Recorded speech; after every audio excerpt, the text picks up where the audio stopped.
I exposed my parents' disgusting plan to steal my dying stepmom's money after everything she did for us, and now my family is in ruins, but I don't regret a single thing. My 17F stepmother Jane is a wonderful, wonderful woman. She and my father got married when I was 4, and she's been a rock in my life ever since. My mother was always my primary caregiver, but up until that point her relationship with my father was acrimonious, and I basically never saw him. Jane was the reason they developed a stable co-parenting relationship. She encouraged everyone having a good relationship with each other and was always there to support me and my mom when things got rough. Jane was always a really hard worker. When she met my dad, he was living out of a hotel and my mother was doing everything in her power to keep me away from him because she was petty and angry that their relationship didn't work out. Meanwhile, Jane had a great job, a nice house, helped my dad get back on his feet, negotiated a visitation schedule with my mom, who hated her for a long time, and made sure my dad sent us money every week because neither one of them could afford an attorney to negotiate child support payments. Jane had no reason to do any of these things, but as I got older she made it clear that she loved me as much as she loved my half-brothers who were born a few years later. I even have my own room in her house because at the time we lived with my grandparents and various boyfriends of my mom, and Jane felt that I needed a more stable environment than that. She's like the opposite of the evil stepmom. When I was 15, Jane won a big lawsuit against an airline company and got awarded upwards of $1 million. She used the money to build sizable trust funds for me and my brothers so that we would be taken care of later in life. Despite having a lot more money, she still wanted to live a fairly modest life, so she paid off the house she has, and has been living there ever since with my dad. Sure, she bought a new car and they went on a few nice vacations, but she didn't blow all her money on stupid things, which I respected. About a year ago, things started getting really weird. Whenever I saw Jane she seemed to look sicker and sicker, but no one would tell me or my brothers why, even though I know they knew. All we knew is that she was at the hospital a lot. Around the same time, my mom has been coming around my dad a lot more and acting really strange, basically like she was trying to romance him. Whenever Jane was in the hospital my mother would insist on spending the night at their house and playing mom to my brothers, which was so weird to me because she never liked them or Jane. She'd be the perfect little housewife and my mom is not like that at all. It was super fake. Worst of all, my dad started falling for it. I'm not stupid. I'm pretty sure they were sleeping together. I tried to shield my brothers from it, but they're not dumb either. I tried talking to my dad too, but he insisted it wasn't like that.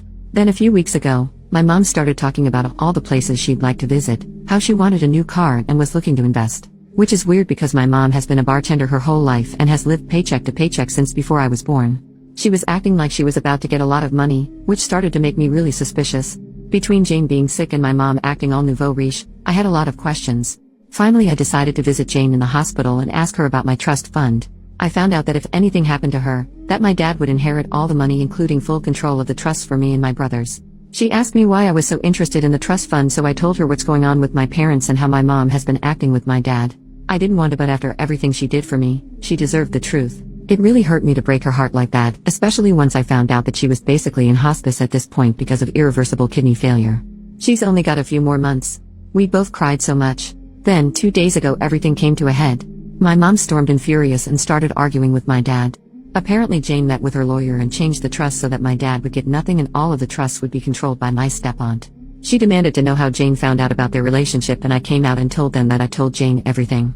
I told them that if they wanted to play stupid games they would win stupid prizes, and that I wasn't going to let them screw Jane over after all the help she gave my family when she didn't have to. My mom slapped me and my dad just looked so defeated. Then my mom told my dad that she didn't really love him, that she was just pretending to so he would marry her and she could get all of the money. The worst part about it is that my brothers witnessed the whole thing, and now on top of their mom dying they have to deal with a cheating dad and his vindictive ex. Our whole family is in ruins and I feel like it's my fault even though I know it's not. Yesterday, I visited Jane again and told her about the fallout. She apologized and said that she had to dissolve my trust fund to make sure my mother didn't get a hold of the money, but that as her oldest I will inherit the house and property after she is gone, and that's worth more than the other 2 trust funds combined. My father won't get anything because she's going to divorce him before she dies, and honestly I'm happy for her. She made me promise to take care of my brothers and told me that once I turn 18 this summer I can kick my dad out of the house if I want to. And I fully plan to do that, by the way. I haven't talked to my dad since, and I can't even look at my mom. I can't believe they would conspire to do this to Jane after all this time. Just proof that they deserve each other, and I'm embarrassed that they're my parents. Once I turn 18 I'm going to cut my dad out as much as I can and cut my mom out completely. I hope she rots. Meanwhile I'm going to try and be at the hospital as much as I can until Jane passes away. Anyways, I just needed to vent.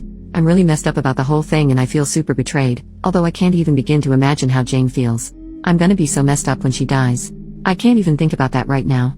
But at least she's not surrounded by people who just want to bring her down. Thanks for reading. Edit. Some people are asking a lot of the same stuff, so I'll just clarify here. About my brothers, my plan is to use some of the estate money to fight for guardianship for my twin brothers so that they can live in the house while I kick my dad out. If I can't get guardianship, then I will have to let my dad stay in the house.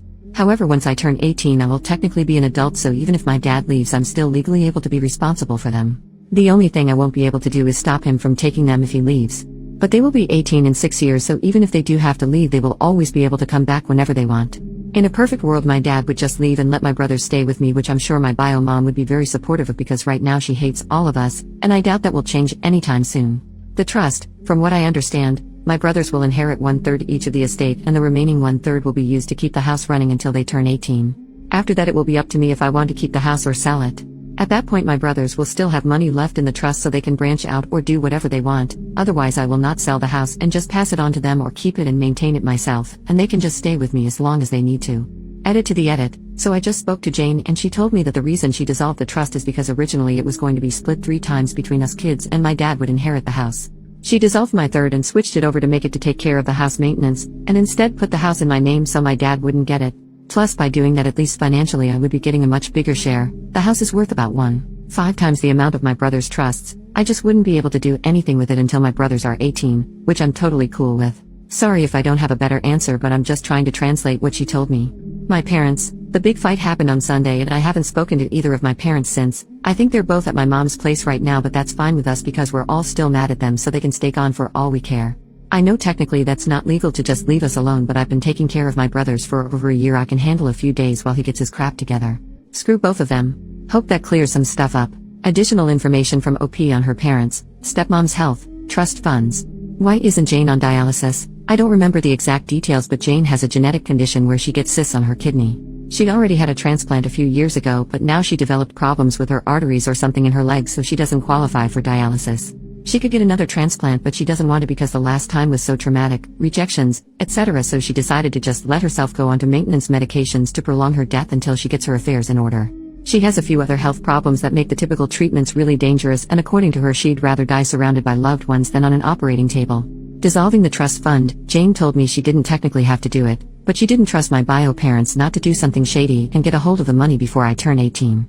Even if my aunt controlled the fund, my dad would still be able to collect if something happened to Jane before I turn 18. Her lawyer suggested it's better safe than sorry. I agreed that it was the best option. I'm not an expert though, I don't know the details.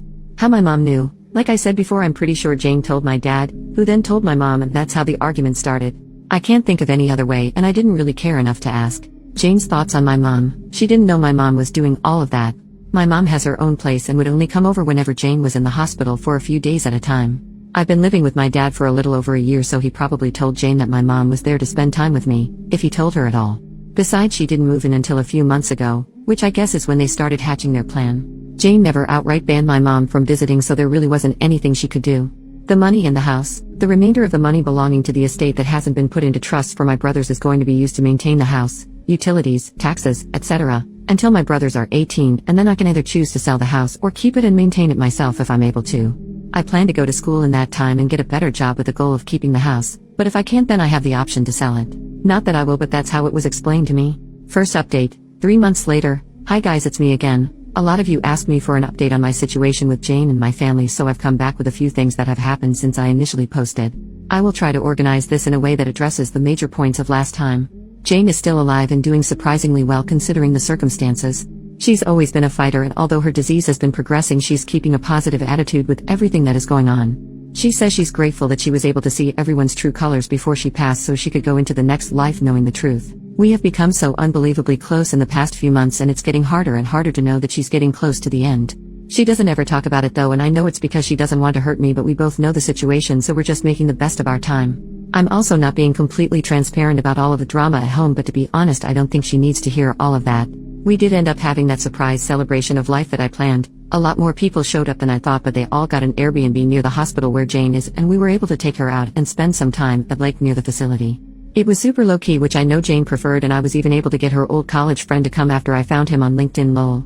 We had food and there was music and we played games, and it was overall a really great time, except Jane started crying at the end, but she promised me it was just because she was grateful. My brothers are also doing okay. My aunt, Jane's sister, is currently paying for them to go to therapy, and they've become a lot more open about talking about the situation. They just turned 13, but a lot of the time it feels like I'm talking to actual adults lol.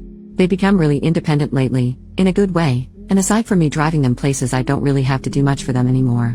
Their grades aren't super great but they're not failing, and considering the circumstances it could be a lot worse. They still hang out with friends and I'm keeping an eye out for like depression symptoms and stuff. The situation with my mom is as funny as it is embarrassing tbh. She spent a few weeks ignoring us and then she tried to crawl back into my life, basically begging me to let her move in because her lease is about to expire and she has nowhere to go. That convo went about as well as you'd think, and she ended up calling me an ungrateful bitch and that I couldn't just ignore her because she's my mom. I told her to get out of the house before I called the cops and to go back to my dad, who at that point was only coming home every few days to check on us and grab some clothes. After that she tried coming by a few times, and when I wouldn't open the door she would lose her mind and start yelling through the neighborhood. After 3 instances of this I finally called the cops, but because I'm 17 they told me there's a possibility that I would have to go home with her since technically I'm a minor and need to be with a custodial parent. I told them no way because I was the only one watching my brothers at the moment. That led to a whole thing where after a few hours my dad basically showed up, and I was allowed to stay there because there was finally an adult present, and I'd basically lived there for over a year. After that the cops firmly told my mom that if she keeps showing up and causing drama, my neighbors confirmed that she'd been there a few times screaming, that they would arrest her for trespassing since technically it was Jane's house and not hers. She left and hasn't tried coming to the house anymore, but for a while she would call me constantly telling me I owed her, and all kinds of stuff. She's now blocked on everything, and anything she needs to say to me gets filtered through my dad. As for my dad, well, since he's basically required to be here for another 2 months until I turn 18, we've basically just avoided each other. It's not too bad though because I've been heavily relying on guilting him for everything to get my way. For example, he was going to contest the divorce but I threatened to kick him out when I turn 18 if he does that, so he just signed all the paperwork for a quickie divorce and is basically doing whatever Jane tells him to do. I don't openly disrespect him or anything, he's still my dad, but I've made it clear that I have no intentions on doing anything he says ever again, and he doesn't fight me on it. Most of the time he's just in his room, and sometimes he'll go back to my mom's but only for a day or two before they argue and she kicks him out again. Lol. I haven't decided whether or not I'll kick him out yet, and we haven't talked about it either, so I'm kind of playing it by ear. As for me, I'm handling everything as good as I can.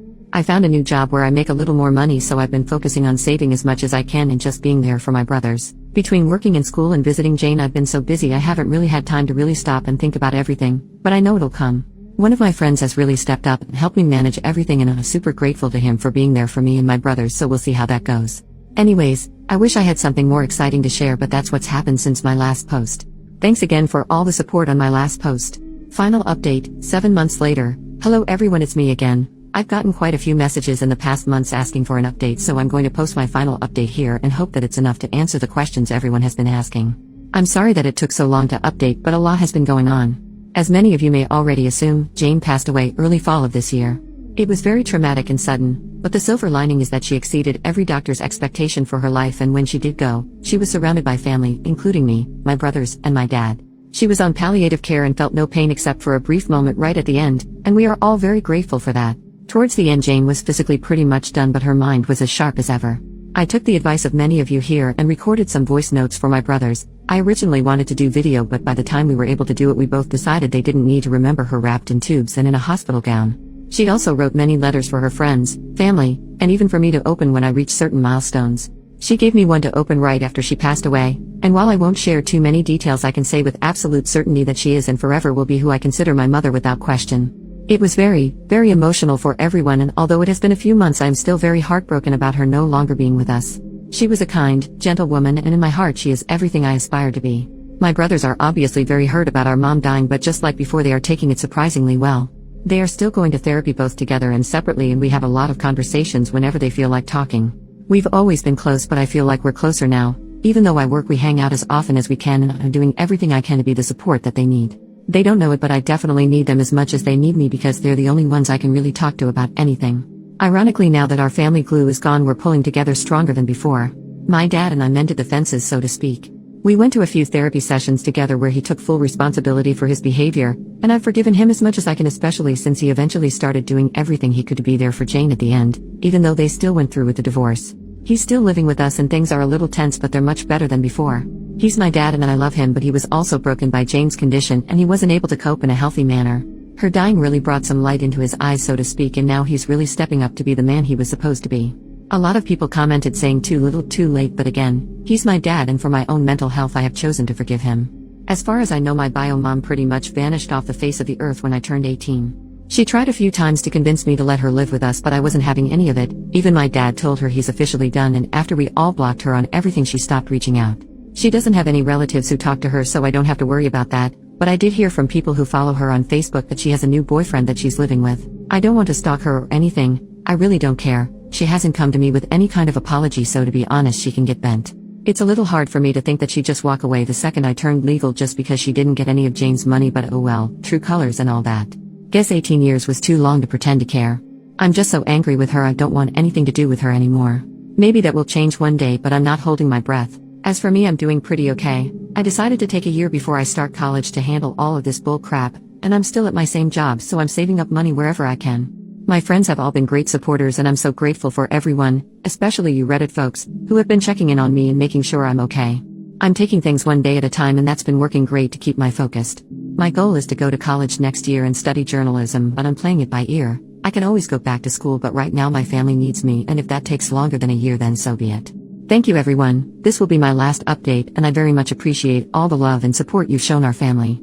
Jane, I know, was very grateful for all of you too, and all I can say is hold your loved ones tight and be careful of anyone who seems too good to be true.